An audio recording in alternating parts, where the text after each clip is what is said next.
Welcome back to a new adventure of the monad. In this presentation, we will look at the relationship between the solar logos and the planetary logi. An analogy of this relationship would be that of a prime minister and a cabinet of ministers.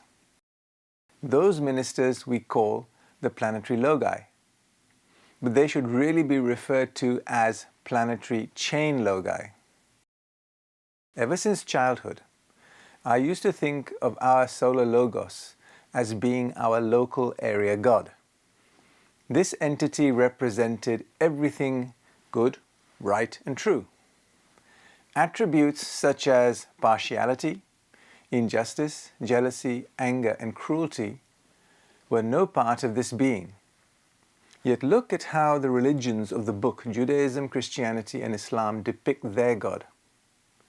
All the attributes that should not be part of a God are attributes to their conception of God. How these attributes could have been described in the respective holy books of these religions and not immediately set off a wail of disbelief, I was never able to fathom. Our solar logos possesses omniscience, omnipresence, and omnipotence. The love, the power, the wisdom, the glory are all there in its fullest measure. It is worth remembering that this mighty being, who locates its monad most likely on the 29th plane of matter, is not the Absolute.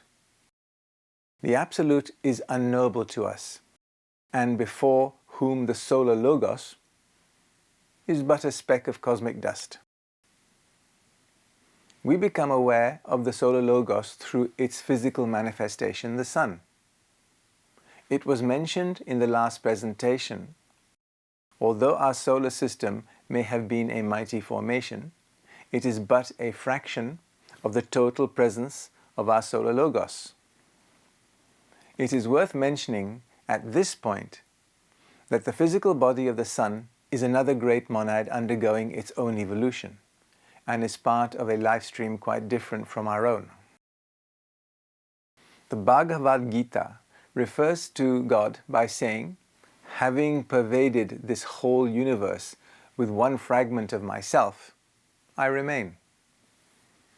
This saying is as true for the Absolute as it is for our solar logos. This mighty monad is often portrayed as sitting upon a lotus throne. The solar logos could be considered the apotheosis of humanity.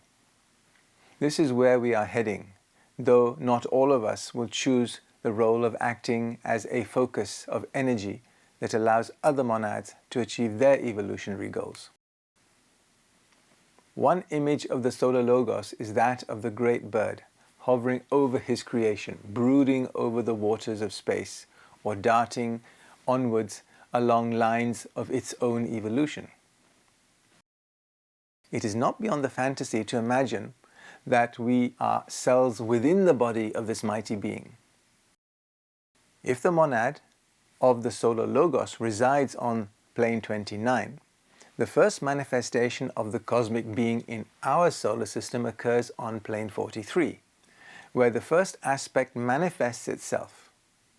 On plane 44, the second aspect comes into play, and on plane 45, the upper half found in the third triad manifests the third aspect. In the ancient mysteries of Greece, the Logos was symbolized by the child Bacchus, who was presented as playing with certain toys. One of these was dice, consisting of the 5 Platonic solids. These are the tetrahedron, bounded by 4 equilateral triangles, the cube, bounded by 6 squares, the octahedron, bounded by 8 equilateral triangles, the dodecahedron, bounded by 12 regular pentagons. The icosahedron is bounded by 20 equilateral triangles. Adding to these at one end a point, world 43, and at the other end a sphere, world 49, and we have a set of 7 figures, which correspond to the 7 planes of our solar system. Each of them indicates not the form of the atoms of the different planes, but the lines along which works the power which surrounds those atoms. This throws light on the well-known sayings of Plato that God geometricizes. It seems that the ancients studied the geometry of Euclid not as we do for itself, but as a guide to something higher. Another of the toys of Bacchus was a top, a symbol of the whirling atom. The third toy was a ball representing the earth, that particular globe of the chain to which the thought of the Logos is especially directed at present. The fourth toy was a mirror, which has always been a symbol of emotional plane light, in which the archetypal ideas are reflected and then materialize. Note the term mirror being used. It is not reality you are looking at, but a reflection of it. This is why the emotional plane is so treacherous. While the child Bacchus, the Logos, plays with his toys, he is seized by the Titans and torn into pieces. Later, these pieces are put together and built into a whole.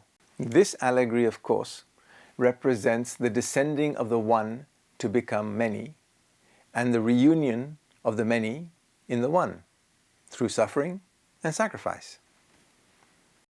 The Hindus have long held that the deity plays, and they have called the great work of evolution the Leela, or play of Sri Krishna. The whole of our solar system is a manifestation of its Logos, and every particle in it is definitely part of its vehicle. All the physical matter of the solar system taken as a totality constitutes its physical body. All the emotional matter within it constitutes its emotional body. All the mental matter its mental body, and so on. From the solar Logos comes forth all life in the successive outpourings. In the first few presentations of the adventures of the monad, the first, second, and third logi were talked about. Representational aspects of these beings are also responsible for a monad's transformation from primary to quaternary matter through successive outpourings of cosmic energies. In a similar vein, the first outpouring from the solar Logos comes from its third aspect, giving the atomic matter of each plane 43 to 49 the energy needed to form the molecular structure of the 6 subplanes of matter, 42 subplanes in total. The second outpouring from the second aspect of the Logos formed the group souls of the lowest 3 kingdoms of nature. This rendered possible our development in the 4th kingdom. It is at the third outpouring that self-awareness is made possible in a monad and is derived from the first aspect of the Logos' nature. We have talked about the concept of the ring pass not in our deliberations on the construction of the Antakarana. We have also mentioned that the solar Logos uses the same technique when building out the solar system. The entire scheme of the solar system is planned out. It is not to say that everything is known and predetermined, but at least there is a sketch that must be drawn over by the rest of the monads who inhabit that scheme, within the cosmic mental framework of the Logos. To the cosmic mental plane, H.P. Blavatsky gave the name the archetypal world. The Greeks seem to have called it the intelligible world. What we know today is that there are 7 principal schemes in our solar system, and there are also another 3. As Earth is not a principle, it would be one of these 3, and the other 2 are unknown.